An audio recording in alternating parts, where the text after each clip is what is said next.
How did you get interested in Burning Man in the first place? In high school, I followed a photographer before you could really like follow people on social media, but I loved his website. And he had gone in the year that the theme was Metropolis, or right, something like that.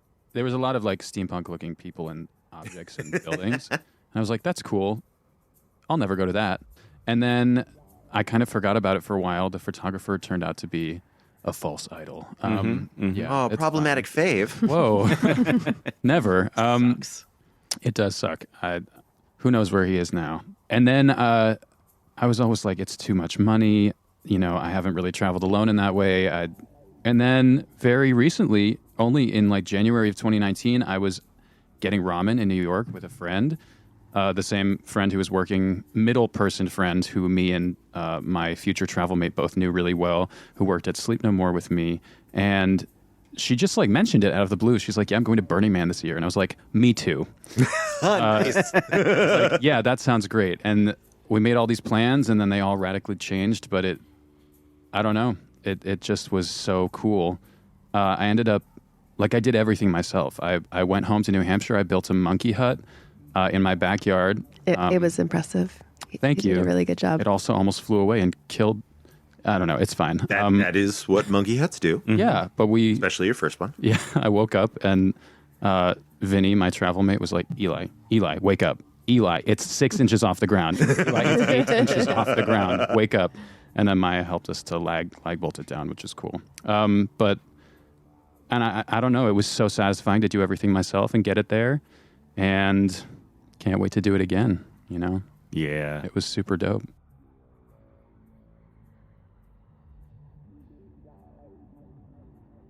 Welcome to Accuracy Third. I'm D-Day. I'm Rex. And I'm Beth. And today on Accuracy Third, we have legitimate, 100% totally accurate, I promise, pinky swear proof that if you call us in the morning, you might get an interview by the afternoon. On a Sunday. On a Sunday. That was on a Sunday. On a Sunday. On a Sunday, we met Maya and Space Burrito. Yeah, I was like super pleased that we could just say yes to this. This was really cool as hell. Sometimes folks come to town and can get shunted right into our studio. They came in. Now I'm jealous. Uh-huh. Well, they were the first post-pandemic? The first that we didn't know. The first that like Yeah, the first folks that we met weren't our friends. after the pandemic that were like in our space. Took a picture of us. And we're just like charming as all get out. What a sweet pair. Yeah, we were really charming that day, me and Rex, and accommodating, allowing them right into our house. Let them piss right in our toilets. Well, we sat right there on the other side of the door, trying to pretend that's not awkward. Zeno had to pee outside. Zeno always has to pee outside. Well, I'm sad I missed it. It was good. It was a like a star-crossed family. No, not star-crossed, because that would be bad. Was a star confluence. Oh, that feeling of when you meet people and like, are we already friends? Uh-huh. Yeah. And like, Yeah, oh yeah. no, we're family now. Yeah, holy shit, Beth is in my will. That's something. And it was one of those magical, like, transgenerational, transcontinental bonds that just happens at Burning Man. Yeah, Maya's an old timer, and Space Burrito has only been 2 times. Well, Rad, I'm going to have to listen to this episode. It's a good episode. Right up your alley. Space Burrito is part of Sleep No More. Oh, this is what you were telling me. Yeah. We just did site-specific work at the university I work at. And at one point, at the beginning of every show, they would ask the audience if they'd ever seen site-specific work. And no one ever had. And then they would ask if anyone had ever heard of site-specific work. And Sleep No More is basically the one. Uh-huh. It's a real specific thing. So I should probably listen to this episode of my own podcast. Like a member of the podcast and everything. Yeah, so there's There's a lot more discussion that didn't make it into this cut of the episode about the differences between then and now on Playa. It's very interesting, as long as all of the three of us have been going, that we are going back to a Burning Man that, like, we haven't been to before. This year, with a 2-year lapse, like, this is a big jump of what if and what now. Yeah. This is the longest I've ever gone without going to Burning Man. And we all got real scarred up by this COVID shit. We're all broken emotionally and bad with people again and forgotten how to, like, do our jobs and shit. So it's going to be a real crackerjack of a year, I think. It is. Listeners, if you're listening to this before Burning Man 2022, one piece of advice I'd really like to give you, and please think hard on this. Don't let a party with a populace of 80,000 be your first big gathering. You need to practice. Go to a concert or something. No, don't go to your common Coachella or Hoobastank meetup. Look, there are lots of ways you can be safe in a big gathering. There's lots of outdoor things you can do, but just don't come out of like 3 years in your house and go to Burning Man. We're talking about for socialization purposes. Yeah. Yeah. I see. Yeah. I want everybody to be behaving like they are drunk on a plane at all times at Burning Man this year. Yeah, no, it's if you haven't had the opportunity to go out and be around people, it's probably good to do that a little bit. Yeah, go to a munch. Anything. Yeah, go to something. Go be in as safe a situation as you can with a group of people and get warmed up. Yeah, find yourself a key party. We totally need a COVID recovery zone where it's just like you can go and huddle and not talk to people. Oh, we could have little screens set up with Zooms on them so you could like talk to other people that's just through Zoom so you feel safe. It just needs to be a window, Beth. Yeah. We'll just write Zoom above it. And like everyone can... God damn it, I'm building a Zoom booth this year. Oh, fuck you. And just a little hamburger menu floating in space above you. And a mute button. I was going to build a poetry shack with William, but now I'm doing this instead. I got to get him on board. I'm not building 2 shacks. I feel like we really need to just make a safe space for those of us that have been deeply injured by almost 3 years of isolation. Yeah. From our community, at least. From the Burning Man community, at least. Well, from most of them. We've been lucky that we get to hang out together through this monstrosity. And only D-Day ever caught COVID, and it wasn't from us. So I count that as a success. Yeah, that's pretty good. Yeah. COVID's not great, even when you're vaxxed. And like, I didn't have much of it, but holy shit, does that knock the wind out of you? Super glad I haven't caught COVID. My folks both got it just recently. But you know where you might catch COVID this year? At Burning Man! With Maya and Space Burrito.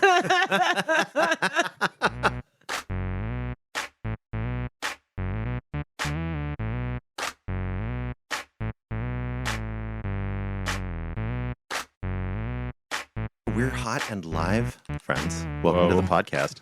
Hi. Hi. Hello. Who the hell are you and what are you doing in our basement? Hi, I'm Eli, also known as Space Burrito. I am a 1 year under my belt burner, and now also a regional burner as well. I listened to your podcast. You were super cool, and I was visiting Maya in the Bay Area, and I was like, oh, they are also in the Bay Area. We could be with them in the Bay Area, so that's why we're here. And so here you are.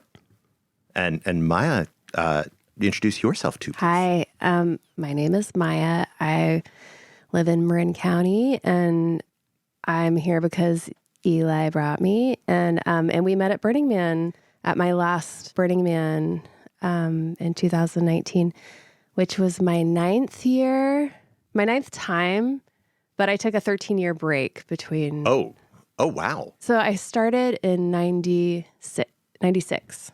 Wow. My first year was 96. Old school. Yes.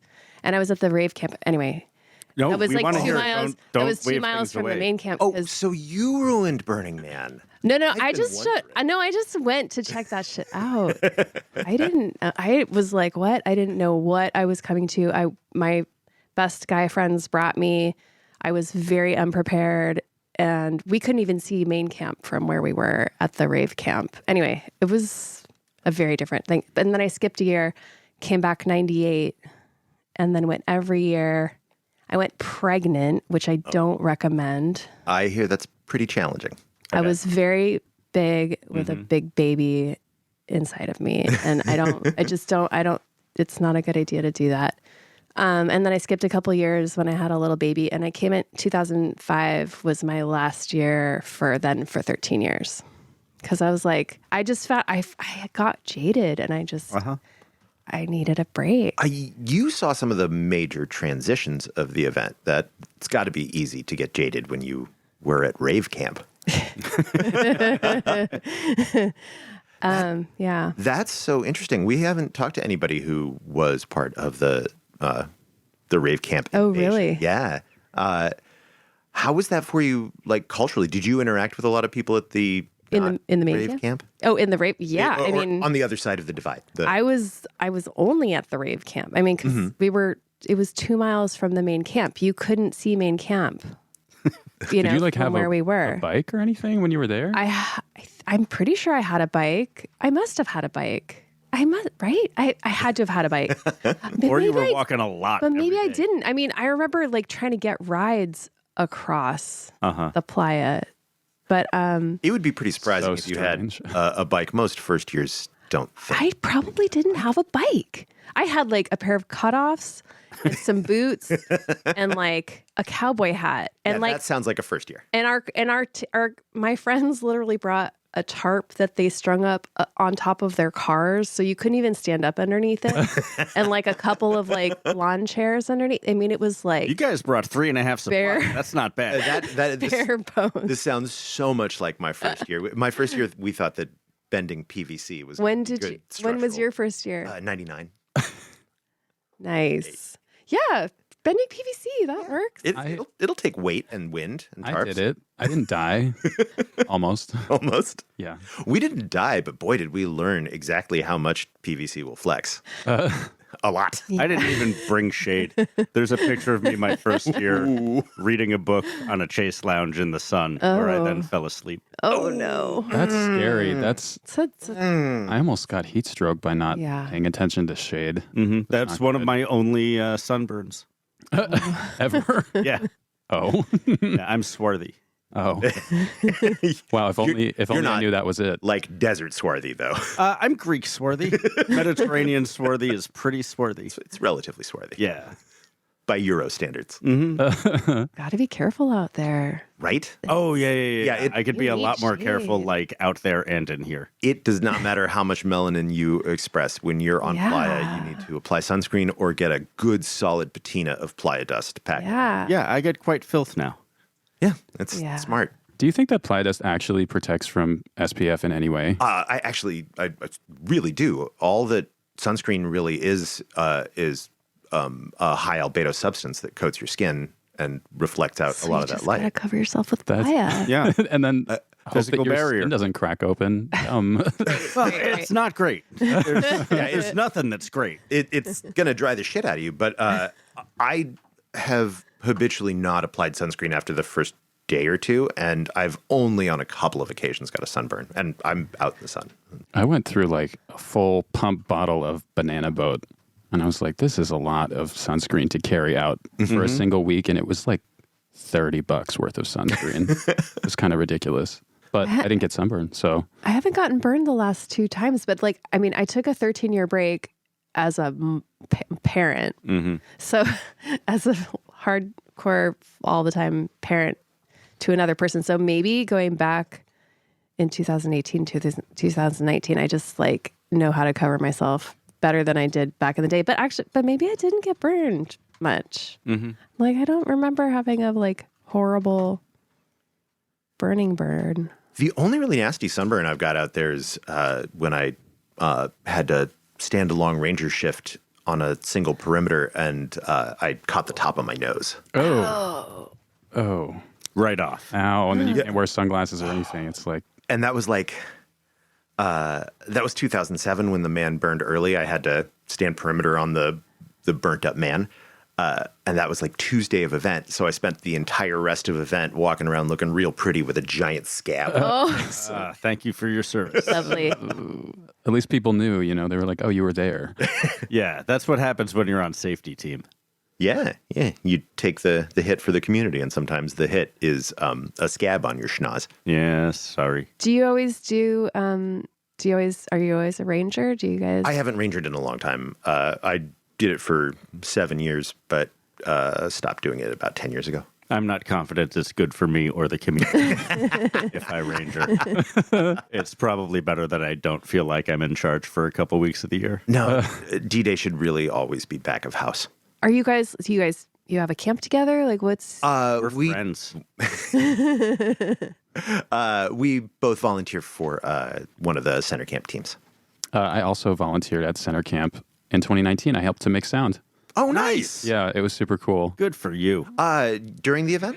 Yeah, it was actually the first thing that I did on Playa, and I don't know why I made that choice. I didn't really understand what the ordeal would be like getting there. Mm-hmm. So I had been up for like 40 hours and then got 3 hours of sleep and was like, let's go to Center Camp. Yes. But it was great. It was a lot of fun. So I Wait, you got 3 hours of sleep, said, let's go to Center Camp, and then immediately volunteered? Yeah, I was like, oh, I'll sign up for a shift on Monday morning. Mm-hmm. Love it. Get it out of the way. And it was okay, though. It worked out.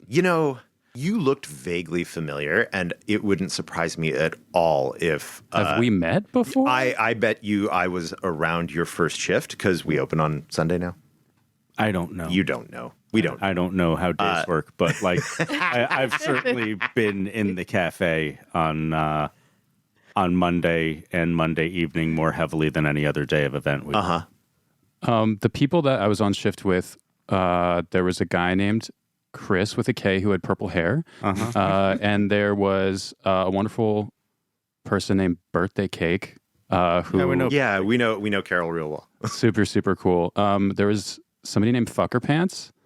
I don't think I know Fuckerpants. I don't, but that's one of those names that sticks. Mm-hmm. There was no indication as to why he was called Fuckerpants at all. Yeah, I still don't. I didn't really.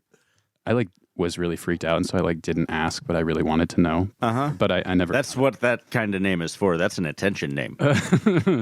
The answer is probably something really sweet. Yeah, I bet. Like he sat on a wet graffiti that said "fucker." Wow, that's nice. Pretty simple. Yeah, it was a really, really fun experience, and then I got to speak on the spoken word stage twice as well. Oh, cool! Super validating. Yeah, what did you speak on? I am a spoken word poet, so I did some of the pieces that at that time I was commuting to and from New York City every single day for work, and so a lot of my material would be like dissociating on the subway and talking about strangers or talking about how awful New York is and how impermanent everything is.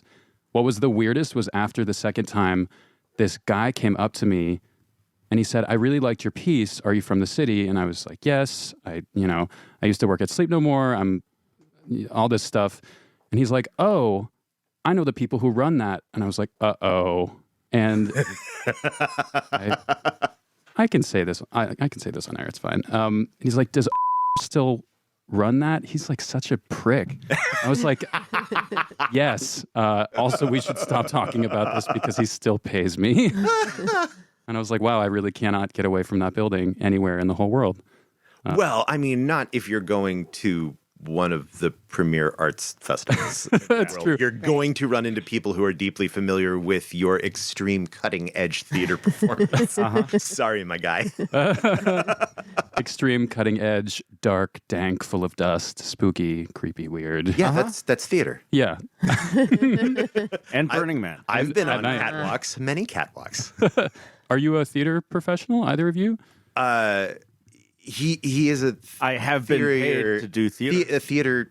Theater is his avocation, not That's his cool. vocation. I am theater adjacent. I did some community and school level stuff back in the day. And I go backstage with Beth all the time because Oh, that's cool. Beth is Beth is a professional true theater person. professional. Yeah. I think actually I might have had she and I had an email conversation a long time ago about theater stuff, I'm pretty sure. That sounds correct. That to me. sounds, Yeah, she Like would an respond to that email. yeah. Is she the email responder? No. Dida and I mostly do that. She is an Instagrammer. Oh, Yeah, not to belittle her or anything. She is on Instagram. it's a big job. I am too. I'm embarrassed to say. I have 3 accounts. I wish I had the attention for that shit. I'm a freelance professional photographer trying to do better than beginner photographer. So I'm trying to get my like landscape stuff sponsored by somebody. So Right. it's a horrible world we live in where you have to like sell yourself in that way. It is very, very strange. Really takes the punch out of the art you're making. Like limp art Yep. a little bit. Yeah.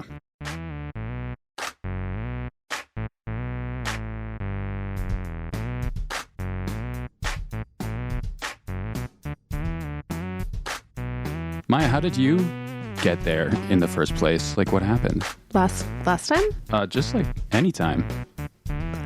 Anytime? Anytime, the first time. I mean, the first time, my friends were all, had gone the year before. And so I just followed along with them. And my ticket was like $35 or something that first time. Oh my That sounds about right. That actually sounds maybe even a little high for Yeah. I think that's what I paid in 99. Or and- that's what they cost in 99. Yeah. Man, if I didn't have to, well, if I did have to pay for tickets, that would make me angry. I understand why we can't get away with $35 tickets now, but still, that is magical. I think the last time in 2019, because I was part of this little camp called Rascal Town in Hushville, we had agreed to like work in a community space one afternoon or something. So I think we were able to get our tickets through the camp. Nice, through the That's directed cool. sale. Yeah, but I have no idea how I'm going to get a ticket coming up. Can we form a camp in maybe it still exists Hushville and then host something and like have a purpose? And Hushville definitely still exists. And I don't know why you want to go to Burning Man and be quiet. That it's is an nice. option. It's really nice. You don't have to be quiet all the time. You can just quiet at home. Yeah. Then you go and like make noise. Yeah, I'm just going to go home and not shout about how excited Look, I am. I understand why you couldn't understand this. Okay. And everyone is like me. Moving on. Let me just make a note. It was really nice. It was, I mean, like we could camp wherever we wanted, and we had this big. It was like kind of like empty, but that wasn't a problem. We had like a lawn. We just had like this big space. It was really nice, and I'm used to having. I mean, back in the day, like in '98, we were camped on 2:00 and on the Esplanade, and like we just had endless space in front of us. And and back in that time, like there was no electronic music on that side of camp. All the electronic music was on like at 10:00. Right. And so it was quiet. I love The noise gradient. I remember that. Yeah. And I always liked having like being able to go home and have it be quiet personally. And yet your first experience was at Rave Camp. Was at Rave Camp. Was that ever quiet, or was that just oompa all Well, along? yeah, but it was not very big, really. Well, yeah, and, nothing was in 97. And it was so spread out, and there was no, like It was hard like to have loud here's shit. a tent way the fuck over here, and then here's a tent way the fuck over here, and then a tent, like nothing was close. The first people that I met got run over in their tent that year. Jesus Christ. That is why in 97 there were roads. Oh my Exactly. God! You knew that the people that happened to? Literally, the dude I drove up with, it was his best friend and his best friend's girlfriend. Oh my God, Maya. Jesus, Like first people I met at Burning Man, and like on the Monday I'm walking back to my camp to like set up to like get packed up. He was going. The guy I'd driven up with was going with them in like a helicopter because you could just drive wherever. Yeah, because there were no roads, there was no And he lay was out, and it's barely a city. he was in a coma for like months. Fuck. And she came out of it in a couple days. It went to rave,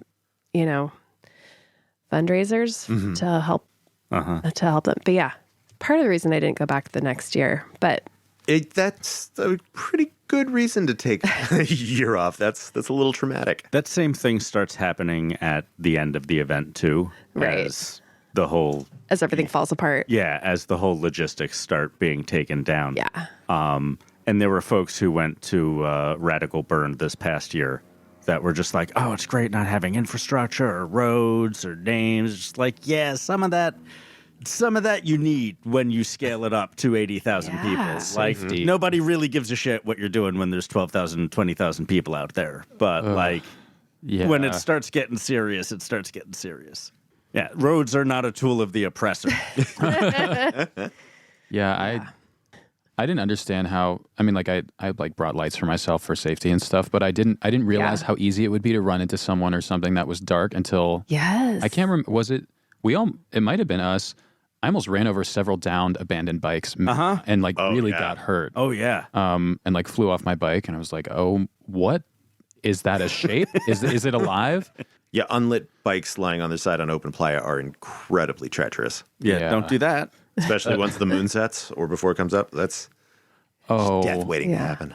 No, you need to be illuminated and you need to be able to see where you're going. Yeah, and you need to put new batteries in those bikes before you take them out and leave them leaned over on playa. Yeah. Especially this year after our bikes have been sitting in storage for 3 years. Yeah, everybody look through your shit. It's cute you think this is coming out before we go back to playa in 2022.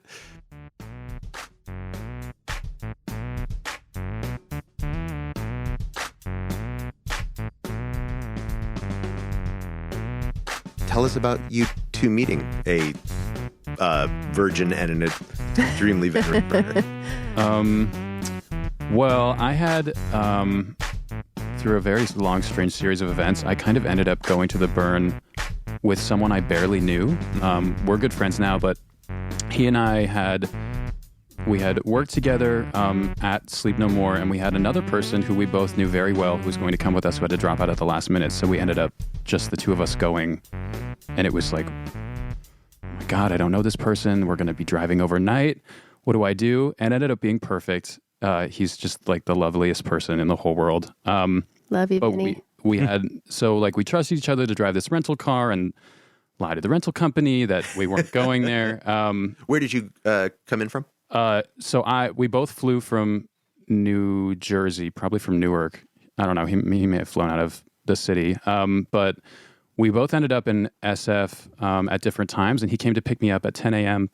on Saturday. We started our drive. We drove through Sacramento. There was like this whole losing 90 hot dogs by accident incident. Which Sure sounds like it. yeah, It's a very Sacramento story. it was really sad. It was outside this taco place, as I remember. Jim Boy, Jim Bob. Jim Boys. Boy, yeah. Oh, boy. What? Love me some Jim Boys. Have I never taken you to Jim Boys? Jim Boy's Tacos? Yeah, buddy. No. Oh, it's great. Okay. I mean, it's not like high quality, but it's great. Well, I get it. I hope they enjoy the hot dogs, or did. Well, yeah, because we had both wanted to like bring something to give to the event, and so Vinny had this idea where he had been, I think 1 year before I had, so he had some sort of idea of like, I want to be able to contribute, and so he had this food event planned, and he had brought all these hot dogs, and it was just like taken right out from under him. It was really sad, actually. So we're driving overnight, and there are no hot dogs, and we're kind of in like a sad where are the hot dogs mood. And neither of us really slept. We got in really, really early on.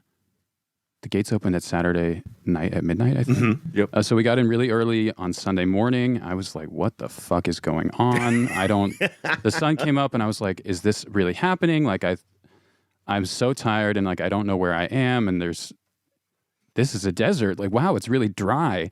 And so we got greeted, we rolled in and we spent all day setting up. And I was so tired. I had to haul all these bins, from Costume Cult because they do like a container shipping thing, and I didn't drink any water. And Vinny's like, "You're gonna die! Like, go sit under the car or something. Like, you just need to be out of the sun." So by the time that Sunday night rolled around, I was delirious. And is that when you came in? So 2019 was my second year back after my 13-year hiatus.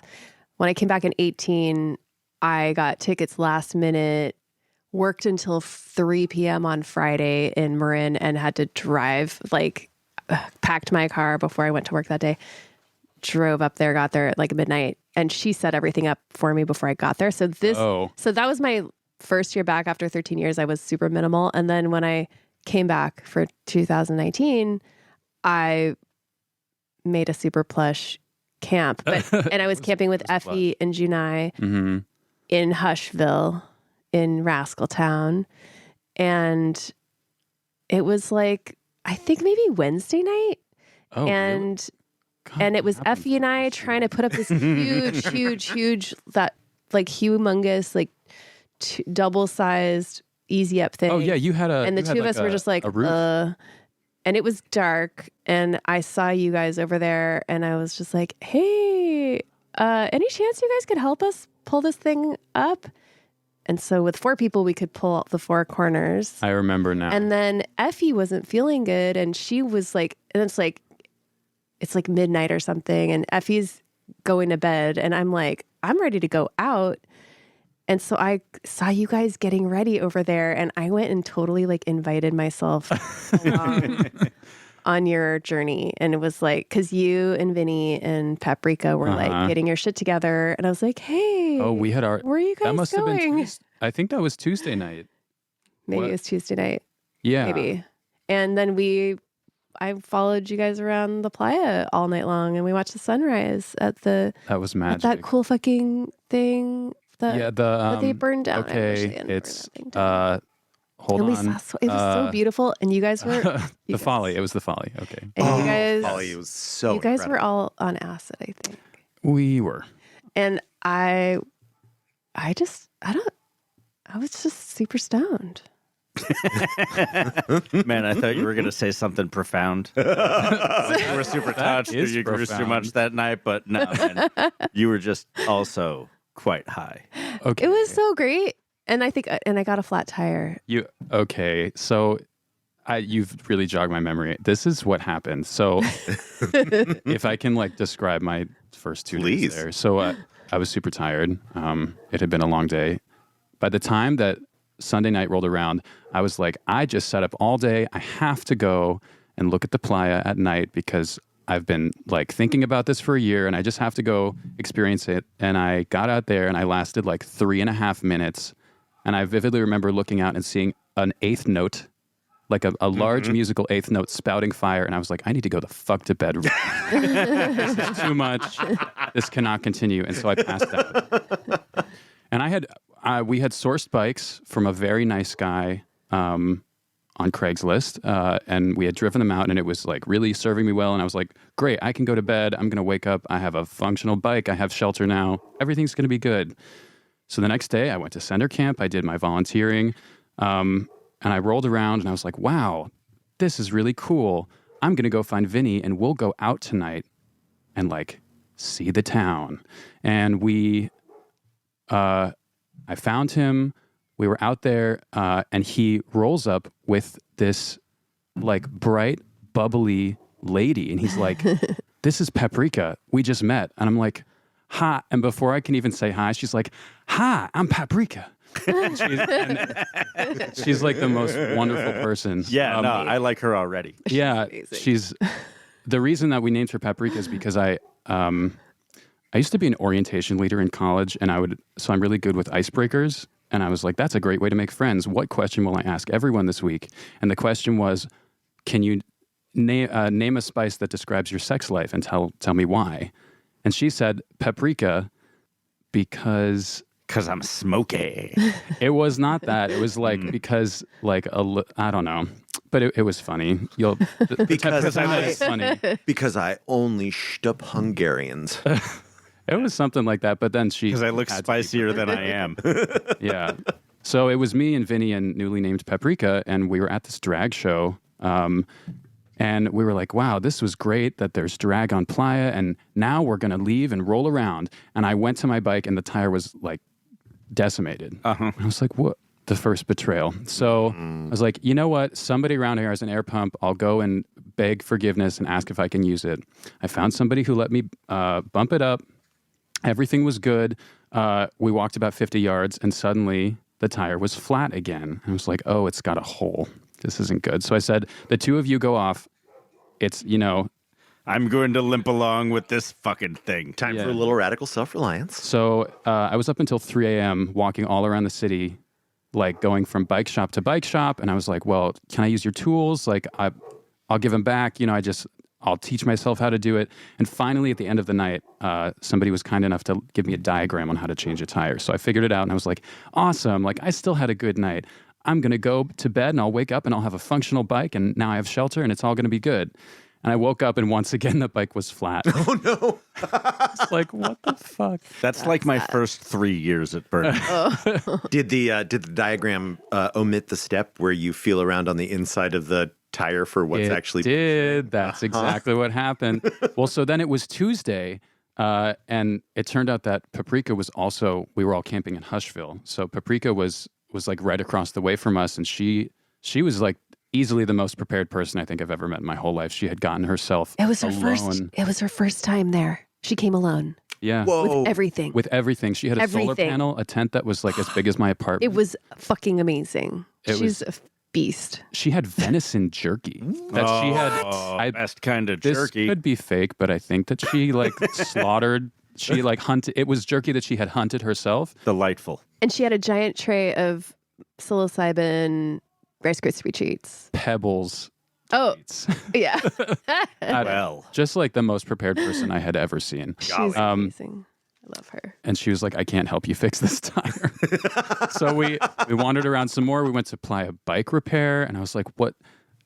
Please, sirs, something's wrong with my bike.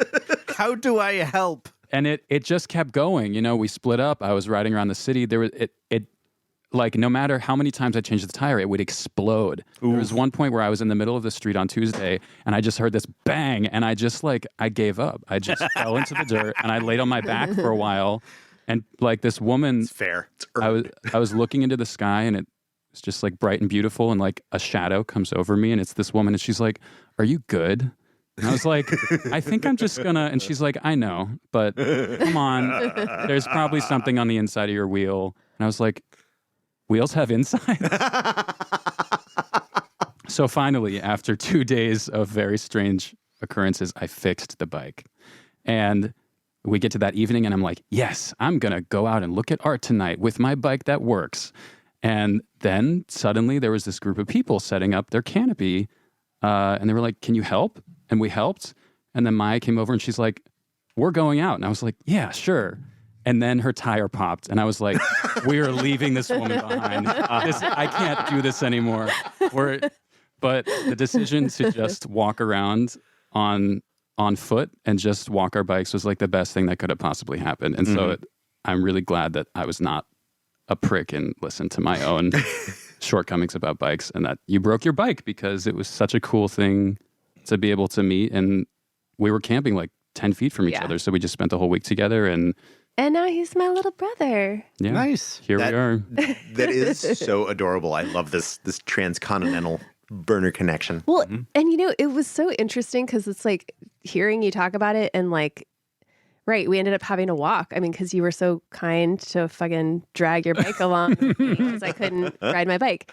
But like, I feel like this came up a few times of like back in the day, like we would go out on foot, at night. We would go out on foot as a group and leave our bikes at home. And it's such a different experience to just fucking walk all night long. And like, it takes so much longer.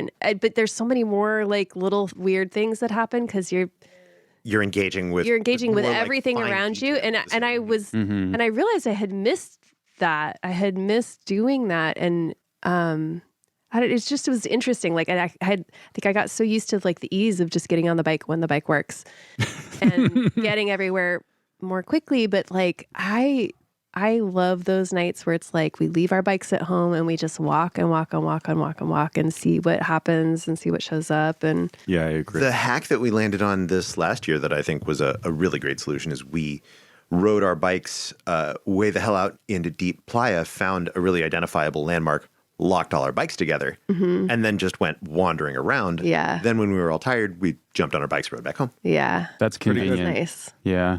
The ride back every night against that headwind was real bad, though. Yeah. I don't know if you were on playa in 2019, right? Oh, yeah. Yes. There was a dust storm at night on later in the week. I don't remember when it was, but that was difficult.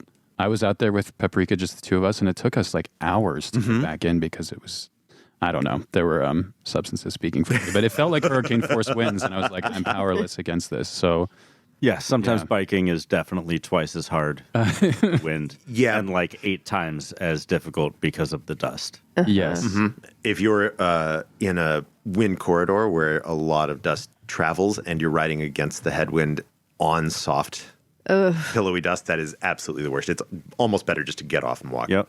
on a lot of the roads in 2019, there were all these like tiny bumps. Did you? Playa that was- snakes. That was horrible. I have a back injury now, and I'm like, what? What am I gonna do if I come up against that? It's over. You want to really like half inflate those tires. Yeah. Really important to keep those tires good and soft. Oh, Yeah. okay. That's not a strategy I knew about.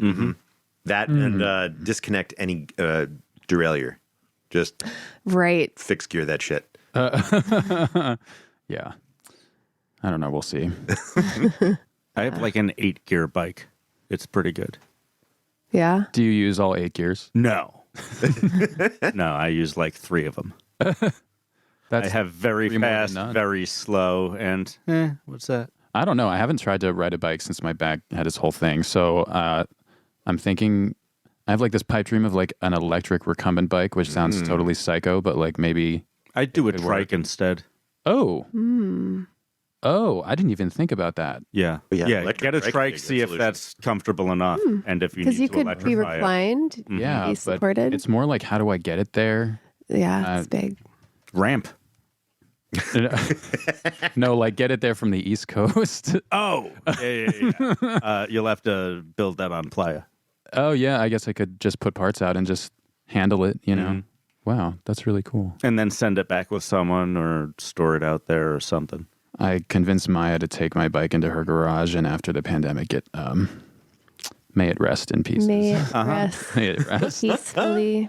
Yes. Bless its precious bike heart. You just reminded me of something. The night that we met, Vinny and Paprika and I had already been out for a couple hours before we came back to change into like cold weather clothes. The best. And when we were out, we had taken the aforementioned substance and were enjoying ourselves.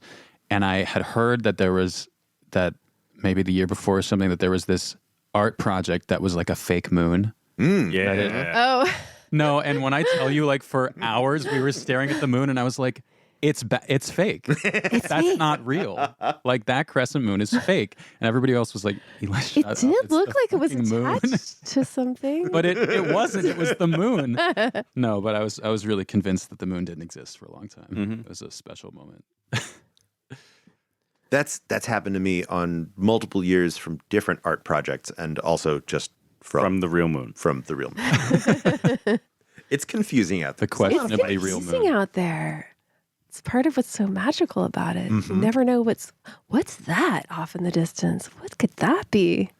Yeah, you usually don't spend so much time in like a tabula rasa, but also liminal space. Yeah. Maya, what big changes did you notice in your 13-year gap?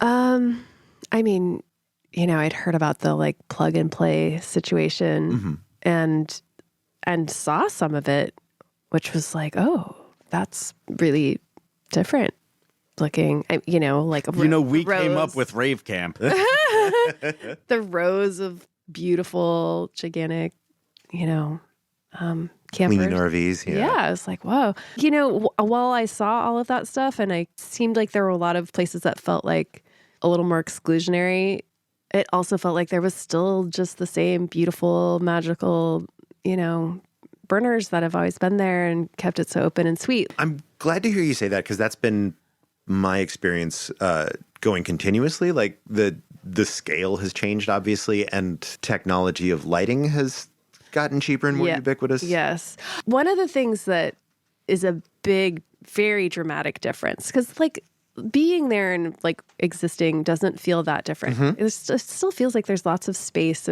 but like I used to go sit at the edge of the man when the man would burn, like and that wasn't hard to do, and it didn't feel. Now it feels like there is an ocean of humans. When I went back, we're in 2005, I think was the first time that I was like, oh my God, the sea of heads leading up. I was like, back then it felt huge. And then coming back, it's like, I want to watch it from the trash fence, Yeah, it's pretty good. I want to be as far away from that scene as possible. Although it is hella fun to go back in and like play in the after part for me. It's like, then I feel like, okay, but I watched it burn down and now everybody's like, I like to watch it from afar, but it's just so many people. But then it's amazing how like you still run into random people that you're like, oh, it's like amazing how 80,000 people you can run into a friend that you didn't know was there. Like, Agreed. Or a friend you didn't know you had. This, to me, the fact that you two are sitting across the table from me speaks volumes to how the core magic of the event has stayed consistent. Yeah. It's the community connection that's right at the root of it. yeah. And I feel that so strongly when I'm there, and it's magical. And like, and then getting to be around other burners occasionally, it's like you feel that like open, loving situation that, I mean, that's what I want the rest of my life to feel like all the time. Like, yeah, thank goodness we have a place we can go and it feels like that everywhere.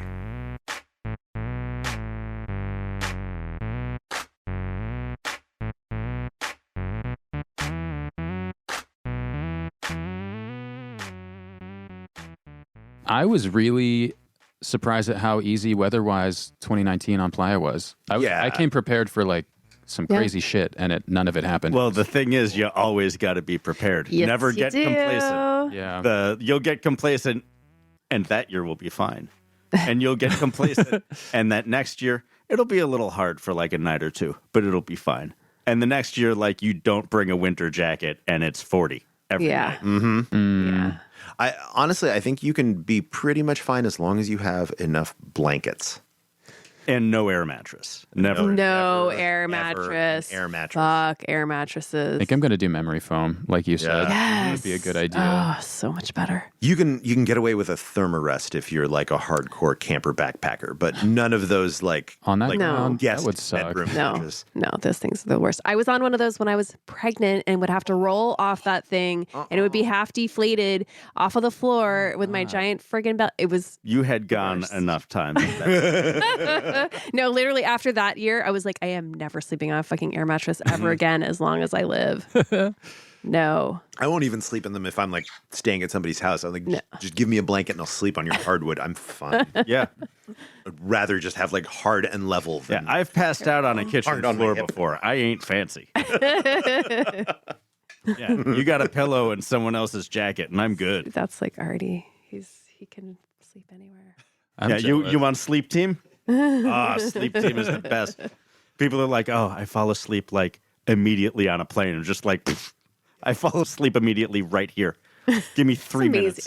That's a beautiful skill. I really wish that I was more talented in that department, that I could just sleep, not be such a picky motherfucker. I had insomnia for years, and then I worked like 3 years of overnight shift. Oh, no. 4 days a week, I was overnight. 3 days a week, I was diurnal. And at the end of that stretch, I just learned, like, close my eyes, slow my breathing, do a couple mental exercises, and I am gone. Amazing. Yeah, it's good. I can go to sleep pretty much anywhere, pretty much any time. I still can't convince myself to go to bed before midnight. We were just talking about this. I've been on a night schedule because of college life and then years of working nightlife. And now just like the pandemic and no responsibilities besides podcast editing myself, actually. I've been going to bed at like 4 or 5 a.m. for months, and I'm like, this is bad. Like I'm going to die. Get yourself a full spectrum lamp. Oh, you think like Yeah, the light- put it on you for like 20 minutes while you're editing at night, and just allow yourself to soak up like pseudo sun rays. That's good for you. All right.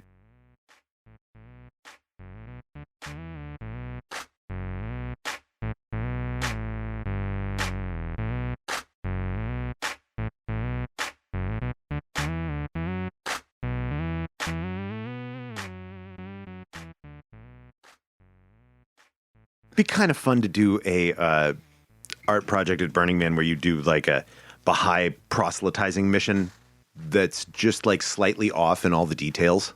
Just everything is spelled wrong. Your outfits are slightly sloppy. Your theology is totally broken. I have not. So seen only theology Baha'i out there people at know? all. Like, I don't think most people know the nuances of Baha'i. No, you have to make it obvious enough that you catch some of the details and it starts to become obvious what you're doing. Subtle but obvious. Yeah, well, I'm Obvious by preponderance of mistakes. not helping you do subtle art.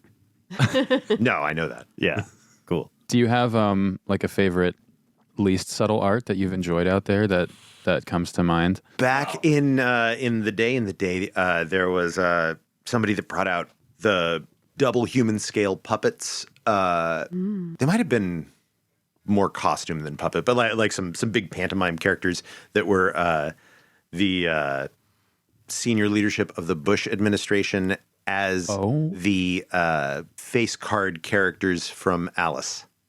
What?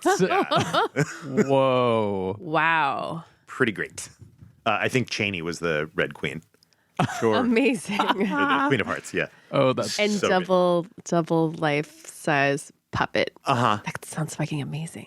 that's a statement. That's exciting. Yeah, big like heads like this. Wow. Oh my god. I wonder if I can find pictures of that. Oh, I think I have pictures of them. Oh, that's awesome. I really liked this one. D-Day, what about you? God, I only like non-subtle art out there, I think. Or most places, for that matter. I mean, since we're already talking about puppetry, I think the gigantic, creepy doll girl is pretty exceptional. The one that's... Whomst? there is like, I don't know, what is she, like 20 feet tall, 25 feet tall? Something Looks like like that. a Victorian, like, little girl doll that is being controlled by heavy machinery and, like, lifted up with a variable reach lift. It's truly exceptional and really creepy. Like, the amount of marionette puppetry that goes into it That's rad. is profound. That's crazy. So is it like a person that operates it, or is it mechanically operated? Do you know? I think there are people that are holding the ropes that are flanking it as it walks, and then it's held up with a giant variable reach forklift. God, that's so cool. Oh, so it's like walking at walking speed. Well, giant. Yeah, it's like slow walking speed. yeah, it's going like 2-3 miles an hour probably. That's it's so cool. phenomenal. It is Wow. wild to be like on a dance floor, like a block or two in from Esplanade, and then suddenly there's a towering marionette dancing with you. Yeah, So it's pretty cool. crazy. And like, Oh, it's one of that's those so things that's so big and so obvious and so awesome. And like, I've never even thought of asking what its name is. Oh, wow. You might have seen its home out on Open Playa. There was that monster scale kitchen table and chairs. Was that there in 2019? Pretty sure it was. Yeah. Yeah. Like chairs like this wooden one, right? Uh-huh. Yeah. Yeah. Yeah, it was just like Flat-backed just a pair of ladder flatback chairs and a table that like you, if you were a good climber, you could get up on, but it wasn't easy. Oh no, I tried not to climb anything. I was like, this is really bad. Wow, that's awesome. Although did you see the floating living room? Maybe Floating- it was, so Vinny and I were out one night and we just found like a tiny patch of like astroturf and a mailbox and then a ladder that led up into the darkness. And we were like, what's this? Wow. And it was like it was kind of like a little bit like a picket fence on its side. So the fence was the ladder, but it was all crooked and messed up. And if Oh, you climbed cool. up, it was a full living room, except that there was no floor. So there were floating rugs. And you had to jump from rug to rug or fall 30 feet and die. I love that. Yeah, and they had like paintings suspended in the air. Oh, it was amazing. It was like a mid-century modern living room that had a dining room table and one of those big arc lamps that comes over and hangs on top. Classy. But the wallpaper was the view of the playa like at night. And whoa. yeah, and so like you would see like a clock hanging in midair on like a metal strut, but the metal strut wasn't lit. It was so beautiful and so weird. They had those big, a little bit like the chairs you have here, where the legs point out in a diagonal downwards, but only the front two legs were seated on the carpet, and the back two were suspended in air. And if you were daring, you could sit in it. Oh, holy shit! And your whole weight would be. God. Oh, It was so good. We spent a while up there. It was awesome, and you could like just play cards at the table, and then you would just forget that you were outside because there would be such house lighting, and then you would be like, oh, I shouldn't scoot my chair back because I'll die. It was awesome. That was the only thing that I think that I climbed. we did some good slides in 2019, right? That spot that we had to climb up that thing and Yeah, why do I remember we were like at a dome with a slide, and then we were talking to some guy about all the stuffed animals that were in, and he was like, I hope that people don't fuck in the stuffed animals. oh yeah. We're like, what? Yeah, dude, you know that already happened. Like, what do you even Burning mean? Man. Why did you bring the stuffed animal? Look, sometimes you want just a cute space. Yeah, well, then you shouldn't even start wanting to hope that no one fucks in it. Look, 'cause it'll be super inappropriate in the first place. Beth took me into the cheetah room, and it was pretty obvious that the cheetah room was not for fucking in. It was just for being amongst all the cheetahs, and it was lovely. What is the cheetah room? Thank you. It's just a space that was full of like pictures of cheetahs and stuffed cheetahs and cheetah print soft things, and you just there might even have been like videos of cheetah cubs. It was Why were you even thinking that was a place to start fucking? because it was full of stuffed things. I'm bringing it back to stuffed animals. Sure, I'm paying attention. I know. I can tell. Do you find that there are a lot of like single themed rooms on Playa? Because you've mentioned the cheetah room, but did you see the balloon room? No. Which was floor to ceiling full of balloons. And I that found it sounds because fun. I found a rogue balloon, and I was like, whose is this? And Yeah, somebody was that's a like, bad bring it over here, put it back inside the balloon room. I was like, the what? It's like bringing the fucking feather room to Playa. Oh jeez. Yike. That's harsh. We'll call it the flamingo. It sounds like balloons. Wait, was it like packed with balloons? Yeah, Were you like like shoving yourself in amongst I mean, balloons? it was, I would say like 2 to 3 feet of airspace on the top of the sea of balloons. It was like you walked in and they were kind of contained within a fence inside the room. So there was like an entryway mud room, but for balloons, balloon mud. Like a ball pit of balloons. Yes. I'm feeling it. I kind of wish I'd found it. Come Yeah. back, balloon room. Where? All I know is my bike was broken, and I'm really happy to have balloons. I don't know where it was. Who's to say?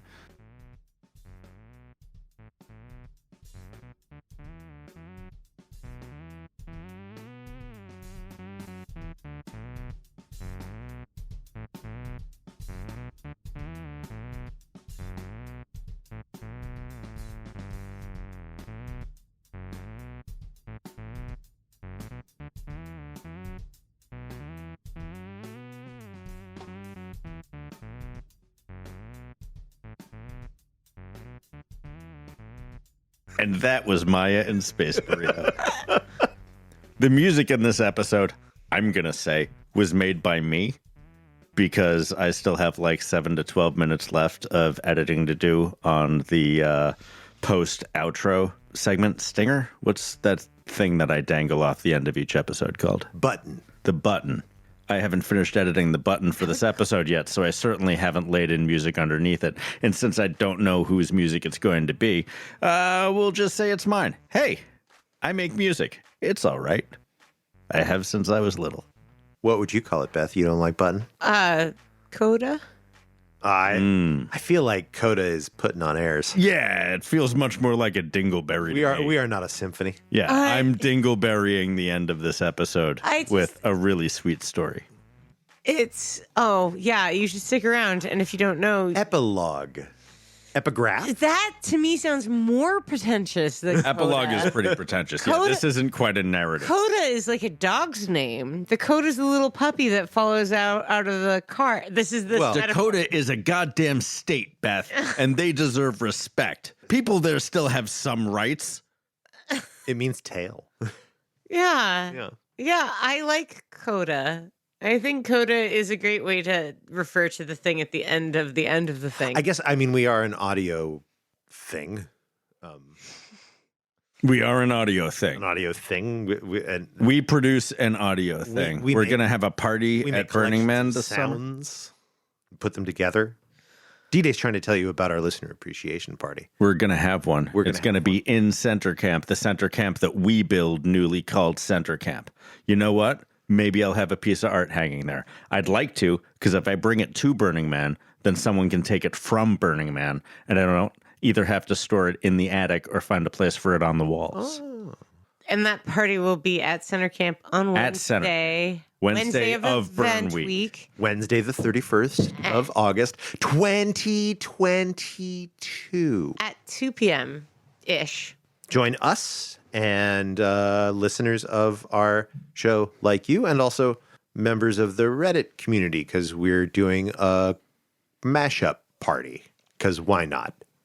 Didn't know there was a Burning Man Reddit? There is a Burning Man Reddit. There is a Burning Man Reddit. And friends, if you bring us cool things, or if you are a cool thing and would like us to have a relationship with you outside of Burning Man, give us some sort of card with your email on it at Burning Man, or write your email on like the cool little picture that you give us there. So when we're back months later, when we finally unpack our filthy stuff, we'll know what the hell is going on in the Ziploc of all of the incredible gifts that you gave us. And like any Burning Man party, it's a duocratic party. Bring a bottle, share it around. We will bring bottles as well, but we'll probably won't have enough. And if you for all don't of drink, so bring a sponge. We're unlikely to be well kitted out. We're probably going to have a drink or two. But if you have a specific thing that you like or would like to share, please bring it. Come join us. We would like it. Please don't surround us on all sides. It makes us uncomfortable. Unless we consent. In that case, you can absolutely put us in the middle of a donut hug. I was just about to be real Some of us blasé about that, but that's right. Are a little more dogs than cats. It varies. We'll have a consent talk at the beginning. Beth is good at those. Have a consent talk before the Oh my listener God, that's so appreciation fucking funny. party. And then when Reddit shows up, we'll do it again for them. No, it's really important that we're all on the same page, guys. I'm sorry, we're guys. starting the circle over again. Can everybody sit down, please? Crisscross applesauce. Thank Everybody you. sit down, and I'd appreciate it if you take your sunglasses and hats off so I can look you in the eye. All right, now that we've gathered here today. One finger doodly do, two fingers quiet too.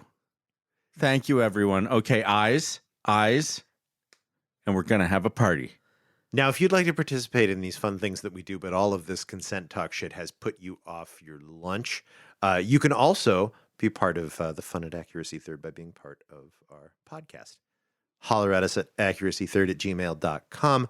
We can bring you to our fantabulous, brand spanking new studio digs in Oakland and record in the glory of paint and decor.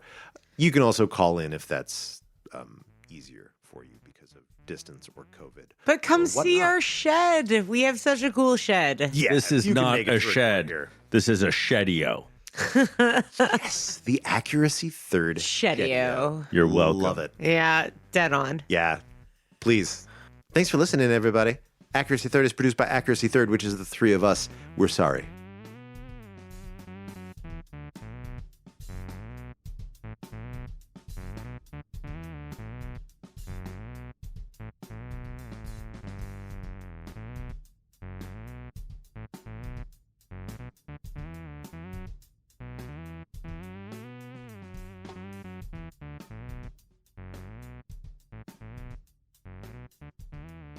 On burn night, the week had been really busy, and I was like, I still feel like there's something left for me to do. I am a queer man, and I went to a play space thinking like, maybe this is it, and it was. And through a strange series of events, I ran into this group of people, and we had a really enjoyable experience. And at the end, I was like, I have a really strong connection to these 4 people. And I was like, I have to keep in touch with them. And so I came back with a notebook. One of them had disappeared. Never see him again. The other 3 were all from New York City. Nice. We still hang out. Oh, okay. And we're still really good friends. That's And they're like the nicest, just friends. And we're just like the nicest, most supportive. And they didn't know each other. 2 of them did, but the third did not know any of us. And they're some of my closest friends in the city now. And it was by total accident. And I wouldn't, if I had been like an inch more tired, I wouldn't have gone out that night at all. Right. It's a very queer way to make friends, but like it was awesome. But it's also a very Burning Man way to make friends. That's true. And there's that overlap for a reason. Yeah. Yeah. I was just like, I was like, I'm from New Jersey. And one of them's like, oh, well, I live in Queens. And the other one's like, well, I live with him in Queens. And the other one's like, well, I live like 20 minutes from Queens. And I was like, do you want to get drinks? Yes, but not in Jersey. Yeah, no. In fact, have they ever come out to maybe one of them? I don't know. It's fine. Nobody likes New Jersey. My part of New Jersey. Even on the Other parts West are Coast, beautiful. we understand that traffic flows into the city, not out. If you look on Google Maps, you can actually see where the forests stop in northern New Jersey. It's horrible. It's like it's been mowed. Or There's paved. like a line. There is a Well, first it was mowed, then it was paved.